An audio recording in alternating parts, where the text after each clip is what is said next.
বলিউডের এক ইতিহাসের নাম তিন খান।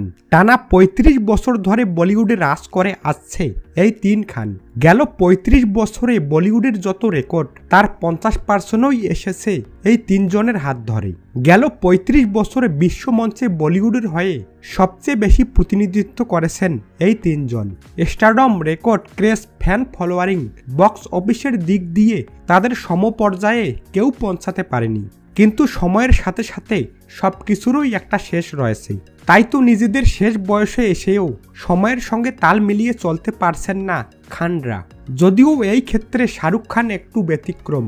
তিন খানের একই বছরে শেষবার মুভি মুক্তি পেয়েছিল ২০১৮ সালে, এবং ওই বছরই তিন খানের ক্যারিয়ারের সবচেয়ে বাজে মুভিটাই হয়তো এসেছিল।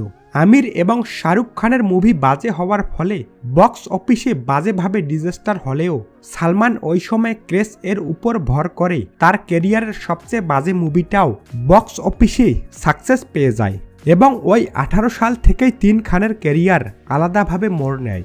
২০১৮ সালে শাহরুখ খানের জিরো বক্স অফিসে বাজেভাবে ডিজাস্টার হওয়ার পর শাহরুখ ৪ বছরের একটা লম্বা গ্যাপ নেন এবং ২০২৩ সালে বিরতি কাটিয়ে রাজার মতো মেগা কামব্যাক করেন, then back to back industry hit. কিন্তু আবার ধাক্কাটা খান বছরের শেষ দিকে তার মুক্তি পাওয়া মুভি ডাঙ্কি দিয়ে। বলিউডের সবচেয়ে বড় পরিচালক হিরানির সাথে শাহরুখ খানের মুভি, তাই হাইপ ছিল আকাশচুম্বী, কিন্তু সেখানেই ব্যর্থ শাহরুখ হিরানি কম্বো।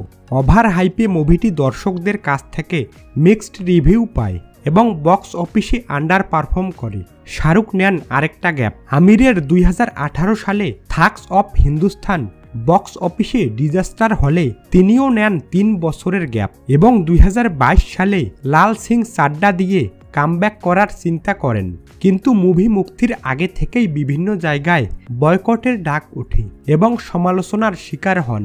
মুক্তির পরে দর্শকদের কাছ থেকে নেগেটিভ রিভিউ পায় এবং এটাও বক্স অফিসে বাজেভাবে ব্যর্থ হয়। অন্যদিকে সালমান শাহরুখের মতো গ্যাপ না নিয়ে একের পর এক লো কোয়ালিটির কন্টেন্ট নিয়ে আসেন সালমান খান। তার স্টারডম এর জোরে কিছু মুভি বক্স অফিসে ভালো করলেও ক্রিটিক্স এবং নিউট্রাল অডিয়েন্সের কাছ থেকে ভরসা হারাতে থাকেন সালমান, যেটার প্রভাব তার ফ্যানদের উপরেও পড়তে শুরু করে, যার ফলস্বরূপ সেকেন্দার রিলিজের পর তার অনেক ফ্যানদের কাছ থেকে চিরতরে আস্থা হারিয়ে ফেলেছেন।